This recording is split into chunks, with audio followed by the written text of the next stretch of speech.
the Aboriginal Science program. I try to come out every second week and I have the program and I go through that with the young people. For the last 3 fortnights, we've actually concentrated on astronomy. We talked about how our people looked at the stars just with their eyes and what they saw and why they studied it and what we learned from it, how it informed what we do, because everything is connected. It's really important to connect young people to their culture and their understanding, their ancestors' understanding of the connections of everything, because that's their heritage. That's who they come from.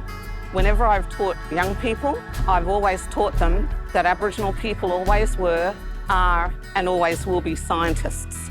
This is what's helped us to survive in this continent. This is what's helped us to survive in the Northern Territory, on our different countries.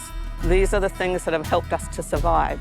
So that's why it's important that these young people actually reconnect to their culture so that they can feel the pride in their culture, reconnect to their ancestors, reconnect to that knowledge, and see that they have really so much to be proud of.